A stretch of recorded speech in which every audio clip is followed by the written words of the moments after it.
What happens when a 747 tries to land on the numbers?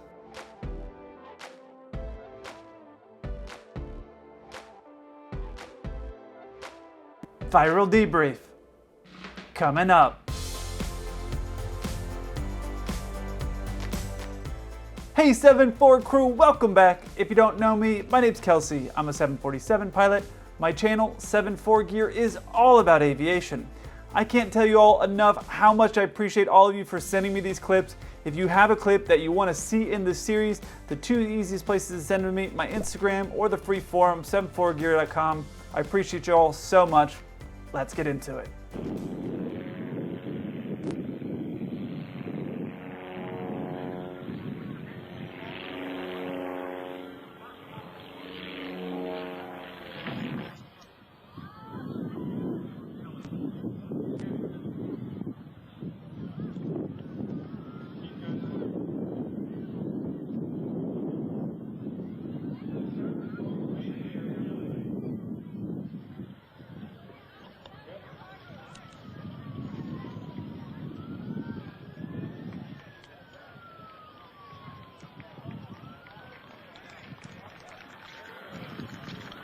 You did it.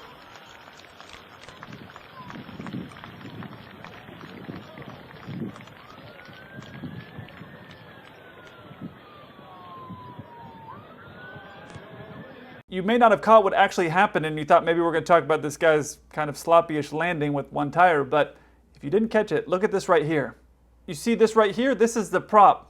And as you watch, it actually flies off the plane, and that is never a good sign. Most of you know that what we use to make the plane go forward on a propeller plane is the propeller itself. Without the propeller, the plane can't go forward.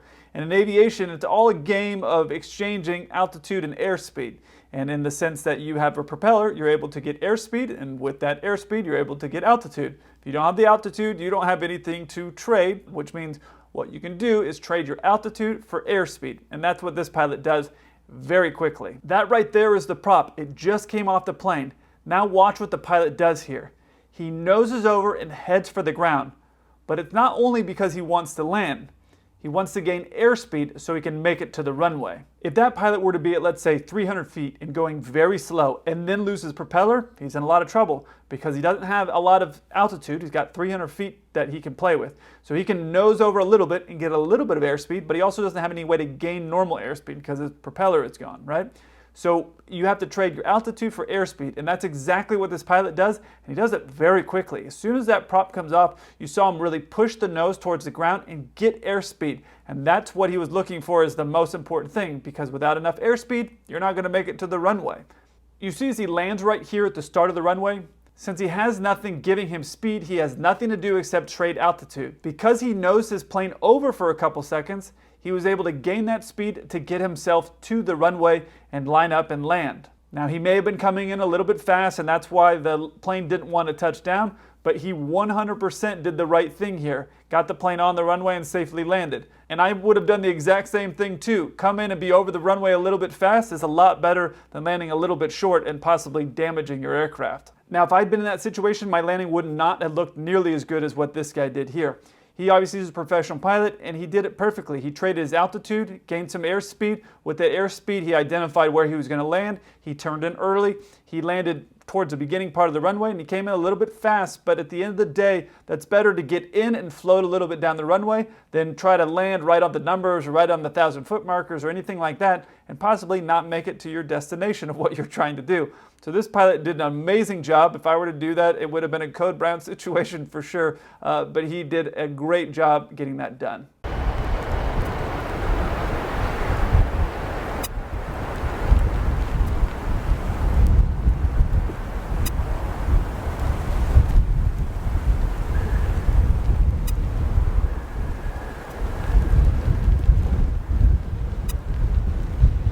You may have heard me mention before that you can land a lot of these commercial aircraft in a crab.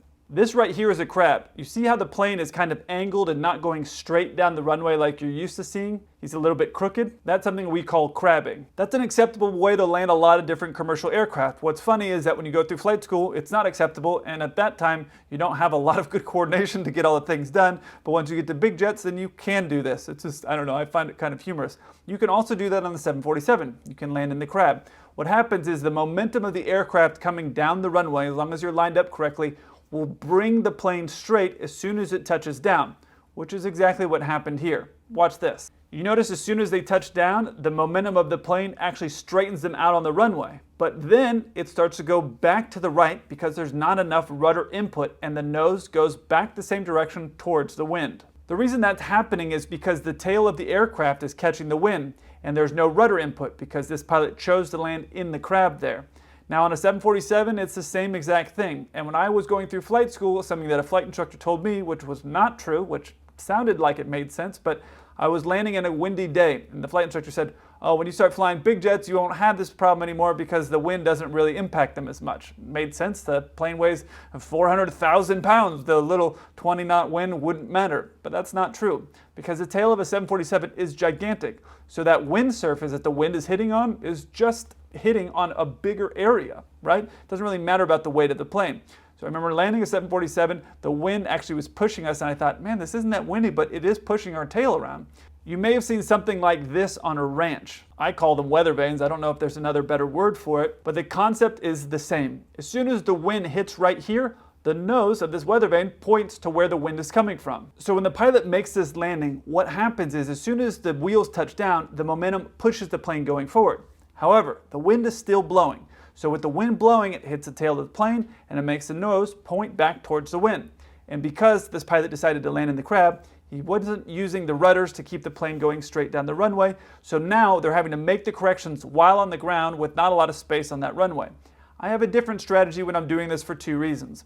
One, I don't like the people that are in the back of the plane to get their face slapped against the plane. And if you do that on a regular basis, when I'm flying cargo, when I'm flying a freighter, it doesn't really matter because it's just freighter, it's a couple pilots, so it doesn't really matter. However, when I'm flying passengers and I do this exact same thing, that's my muscle memory, the people that are on the far, far back of the plane when they're looking out their window are going to get their face slapped against the side of the plane. I don't like to do that. The other reason I don't like to do that is that I, about 10 feet up in the air, put the rudder in. That gives me a second or two to really get the plane lined up because you don't really know exactly how much rudder you're going to need once you get on the ground. When you're in the air, you have a second or two to get that plane lined up visually, and so you put in just enough rudder or take out a little bit, but you're kind of making a guess, and then you're making small corrections to get it going straight down the runway. So it gives me a second or two. Like I always say, I'm not that smart, so I just take every possible advantage that I can. And for me, it's an advantage to do that than to land in the crab and then have the people in the back get their face slapped and then also have to quickly get on the rudder because if you don't put in the rudder application once you land, your plane will just follow the direction that it's going. It's weather vane to that right-hand side. It's just going to shoot off into the grass. So now you got to stomp on the rudder again to get it straightened out. So they got their face slapped when they landed, and then they get their face slapped again to get you going straight down the runway. So that's just not the way I like to do it. Now I want to be clear here. That's my strategy. You can absolutely land a lot of Boeing and Airbus like this. You can land in the crab. It's totally safe. You have to go with what you know. I don't want to see you, your very first try in a 45-knot crosswind, try my style, then slap a wing on the ground and go, oh, Kelsey from 7-4 Gear, he told me to do this. Don't be going to your chief pilot and making me get bad emails. You got to go with what you feel comfortable with. So I would try it at, that's not your style, and you like to land in the crab, great, do that. If you would rather do it the way that I'm saying to do it, start with something small like 5 or 10 knots where it's just a little bit of correction, then build up and work out until you're more and more comfortable to do something where it's a very strong crosswind. Don't on your first try go something really aggressive because you might mess it up and I don't want to be responsible for that. One serious accident occurred during the flight test program. As this 747 approached the runway, one landing gear was seriously damaged when it struck a concrete embankment just short of the runway. The aircraft settled on the two right engines, but the strength of the remaining landing gears was such that they did not fail, and the pilot was able to maintain directional control and keep the aircraft from veering off the runway. The flashes you see are only engine surges, as no fire was experienced. Amazingly little damage occurred to the airplane. The struck landing gear had to be replaced, and the engines needed some sheet metal work, but had this occurred at an airline, no injuries would have resulted. except to the captain's pride. I'm going to guess that this is probably a very experienced pilot and probably a much better test pilot or pilot than I will ever be, and they were trying to figure out the landing distance or something like that, because there's typically no reason an airline pilot is ever going to land at the numbers. When I say land on the numbers, it's at the very beginning of a runway. If you ever look at a runway, you'll notice there's numbers at the very beginning of the runway, and the pilots don't typically land there when they're doing airline flying. Sometimes you'll see small general aviation, small planes trying to land on the numbers. I've advised why I personally don't think that's a great strategy, but airline pilots, we aim to land 1,000 feet down the runway. I don't know if you saw this thing flying. I'm guessing that is the door from the inside of the landing gear. It would have been a lot cooler to see a cement block actually fly up in the air like that, but I think it was actually the door. This is a picture off my Instagram. You can see the door in the background back there. I think that was actually the thing that went flying off because it went up pretty high. I don't think the concrete block was shooting up that high in the air. I think that's actually what it was that you saw flying, but I have no idea. Remember earlier I was talking about trading altitude for airspeed? So here's the situation, the way I look at it. You're coming into land, and if you're aiming to land on the numbers and you were to have an engine failure of any sort or some type of problem, now granted on a 747 it's not as applicable as you would have on a smaller plane, but if you were to have any type of an engine failure or you were to lose all your engines, which has happened before, and you are planning to land 1,000 feet down the runway, well, you still have a little bit of give. You still have the opportunity to land 1,000 feet earlier and still make it to the runway. You're going to trade a little bit of your altitude and your airspeed. You're going to gain a little bit of speed by going down a little bit faster, which means you're going to touch the runway earlier, right? Because you don't have anything propelling you forward. Well, you saw in this situation, this guy landed at the very start of the runway, and you saw the damage that was created. The thing is 747, she's a beast, and there was nobody would have been hurt, which lets you know just how tough these planes are built. A lot of people are worried about something minor resulting in a big catastrophe, and you saw this plane with smashing the landing gear, pieces are going flying everywhere. You saw the flashes and the surges from the engine, and you would have been scared for sure, but everybody would have been fine, which to me is amazing. So if you're aiming for the 1,000 feet down the runway, you would never have a situation like this. So that's always been my strategy, and most airlines have the same thing. They want you to land 1,000 feet down the runway. If you start to aim and fly at an airline and aim for the numbers, everyone is going to be nervous, including me. Even if you said, hey, I'm planning to land on the numbers, I'd be like, let's not plan on landing on the numbers. Let's go for the 1,000-foot markers. That way there's some buffer room for an error. That's just the way I see it. Always play it safe. Cabin crew departure position, please.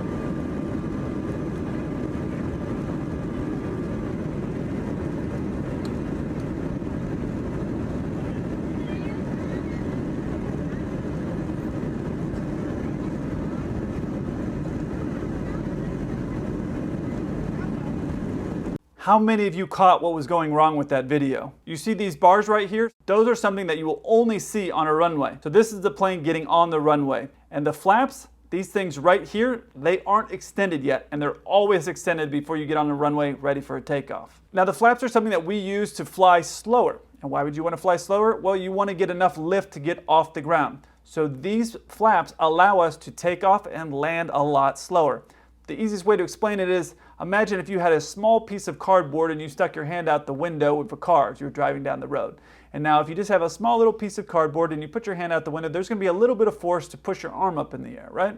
But now if you reach back in and grab a huge piece of strong cardboard and you stick that out the window, it's going to be shoving your arm up in the air, and it's going to make you really fight to keep your hand down. Works the same thing for a wing.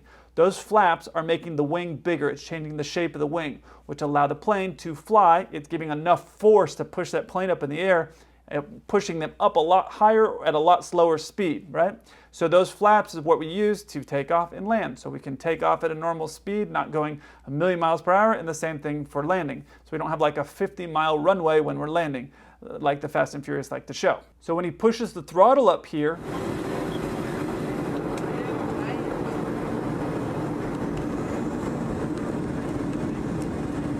you'll notice that the flaps aren't out at all. I'm guessing that he got an alert that said your flaps aren't out for the takeoff.